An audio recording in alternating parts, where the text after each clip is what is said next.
ডিমের একঘেয়ে ঝোল খেয়ে যখন একেবারেই বোর হয়ে যাবেন তখন এইভাবে একবার মুগ ডাল দিয়ে ডিমের এই রেসিপিটা বানিয়ে দেখতে পারেন। খেতে কিন্তু খুবই ভালো হবে। চলুন তাহলে এই সহজ রেসিপিটা শুরু করা যাক। তার আগে আমার চ্যানেল সাবস্ক্রাইব করে না থাকলে আমার চ্যানেলটা সাবস্ক্রাইব করে নেওয়ার অনুরোধ রইল। এখানে আমি নিয়েছি 1 কাপ মুগ ডাল আর নিয়েছি 4টে সেদ্ধ ডিম। ডিমের পরিমাণটা আপনারা আপনাদের ইচ্ছা অনুযায়ী নেবেন, কম বা বেশি। ডিমের খোসা ছাড়িয়ে আমি এইভাবে একটা ছুরির সাহায্যে ডিমের গায়ে একটু কাট লাগিয়ে দেব, যাতে করে ডিমের মধ্যে সমস্ত মশলাগুলো ঢোকে। এক এক করে আমি সমস্ত ডিমগুলোকে ছাড়িয়ে নিয়েছি।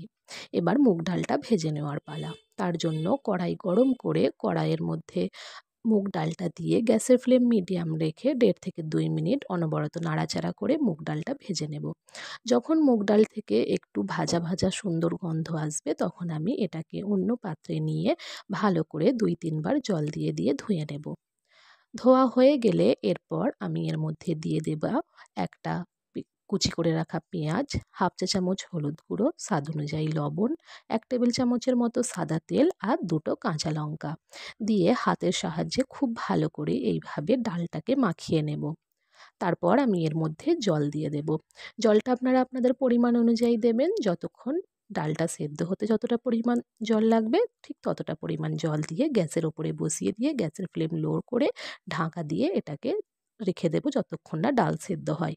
মাঝে মাঝে একবার করে নাড়াচাড়া করে দেব, না হলে কিন্তু নিচে ডাল লেগে যাবে। দেখুন ডালটা কিন্তু পারফেক্টলি সেদ্ধ হয়ে গেছে। এবার আমি এটা সাইডে রেখে দিয়ে মশলাটা রেডি করে নেব। যার জন্য কড়াইয়ে 2 টেবিল চামচ সাদা তেল খুব ভালো করে গরম করে নিয়ে এক এক করে ডিমগুলোকে দিয়ে দেব। ডিমগুলোকে আমি সামান্য পরিমাণ লবণ আর হলুদ দিয়ে একটু লাল লাল করে ভেজে নেব। সাবধানে হালকা হাতে নাড়াচাড়া করে ডিমগুলোকে ভেজে আমি এক এক করে তুলে নেব।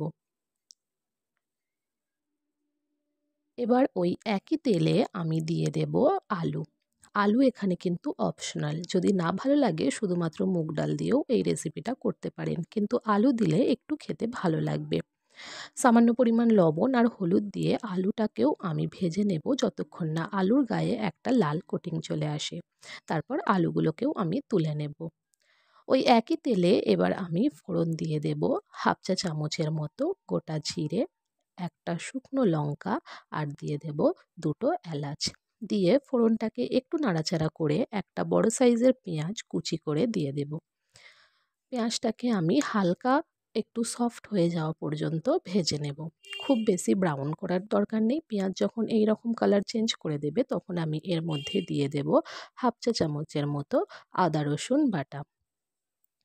আদা রসুন বাটাটা দিয়েও আবারও খুব ভালো করে আদা রসুন বাটাটাকে ভেজে নেব যতক্ষণ না আদা রসুন বাটার কাঁচা গন্ধ চলে যায়। এরপর আমি এর মধ্যে এক এক করে সমস্ত মশলাগুলো দিয়ে দেব। দিয়ে দিলাম একটা টমেটো কুচি, স্বাদ অনুযায়ী লবণ, হলুদ গুঁড়ো হাফ চা চামচ, জিরের গুঁড়ো দিয়ে দেব হাফ চা চামচ, ধনের গুঁড়ো দেব 1 চা চামচ, ধনের গুঁড়োটা একটু বেশি দেবেন, আর দিয়ে দেব লঙ্কার গুঁড়ো হাফ চা চামচ। যেহেতু আমি কাঁচা লঙ্কা ব্যবহার করেছি তাই লঙ্কার পরিমাণটা একটু বুঝেই দেবেন। তারপর সামান্য জল দিয়ে খুব ভালো করে মশলাটা কষিয়ে নিতে হবে। প্রায় 3 থেকে 4 মিনিট আমি খুব ভালো করে সামান্য পরিমাণ জল দিয়ে মশলাটাকে কষিয়ে নিয়েছি। যখন মশলা থেকে এইভাবে তেল ছাড়তে শুরু করবে গ্যাসের ফ্লেম লো রেখে আমি 2-3 মিনিটের জন্য এটা ঢাকা দিয়ে রান্না করে নেব, যাতে করে টমেটোও নরম হয়ে যাবে আর মশলাটাও খুব ভালো করে কষানো হয়ে যাবে।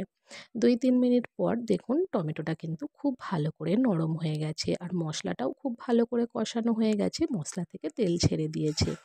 এবার আমি এর মধ্যে দিয়ে দেব ভেজে রাখা আলু। আলুগুলো আমি ভালো করে মশলার সঙ্গে 2-3 মিনিট কষিয়ে নেব। খুব ভালো করে মশলার সঙ্গে আলু কষানো হয়ে গেলে সামান্য পরিমাণ জল দিয়ে এটা আমি ঢাকা দিয়ে গ্যাসের ফ্লেম লো রেখে আলুটা সেদ্ধ হওয়া পর্যন্ত অপেক্ষা করব। প্রায় 4 থেকে 5 মিনিট পরেই ঢাকা খুলে নিয়ে এখানে দেখব যে আলুটা প্রায় সেদ্ধই হয়ে এসেছে। 80% মতো আলু কিন্তু সেদ্ধ হয়ে এসেছে। বাকি 20% আমাদের ডাল যখন দেব তখন সেদ্ধ হবে।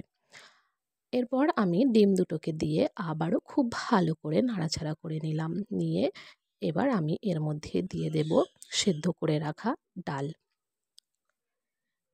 ডালটা দিয়ে দিলাম, একটু ডালের বাটি ধোয়া জলও এর মধ্যে দিয়ে তারপর খুব ভালো করে এটাকে নাড়াচাড়া করে মিশিয়ে নেব।